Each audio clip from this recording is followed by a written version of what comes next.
Welcome to your notes for Unit 2A. The first topic that we're going to talk about is the Pythagorean theorem.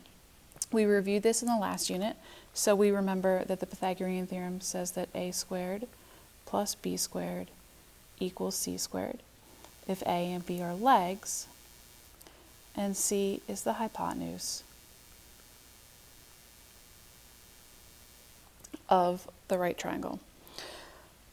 So now we're going to actually use this to find legs of the right triangle rather than the hypotenuse. So the first thing we want to do is locate the hypotenuse on the triangle. Then we'll substitute the values for a, b, or c and solve for the missing leg. All right, so let's take a look at a couple of examples and we'll zoom in a little bit. So for the first example, we are given the hypotenuse, it's 13, and we're given one leg, so we can call it A. Doesn't really matter if you call it A or B. And we'll set it up that 5 squared plus b squared equals 13 squared. 5 squared is 25 plus b squared equals 169. Solving for b squared, we get that b squared is 144. And then we'll take the square root of both sides and get that b equals 12. Next example, we're again given the hypotenuse. It's the side opposite the right angle. So that's C. We're again given a leg. We'll call it A again. The other side is B. And so we have 10 squared plus b squared equals 22 squared. Square the 22, subtract the 10 squared. You get that b squared equals 384. Take the square root. B equals 8 root 6. Or we can round it to the nearest tenth and get 19.6. Last example, we're again given the hypotenuse. If we draw that out, that's going to be the 13.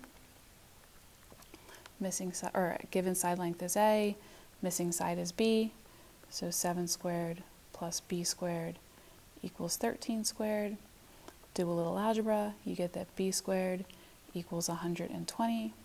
So b equals 2 root 30, or 10.95, which would round up to 11.0. There are some right triangles that have sides that are 3 whole numbers, and they come in these triples called the Pythagorean triples. So the first is a 3, 4, 5 triangle, because we know that 3 squared plus 4 squared is equal to 5 squared, because 9 plus 16 is equal to 25.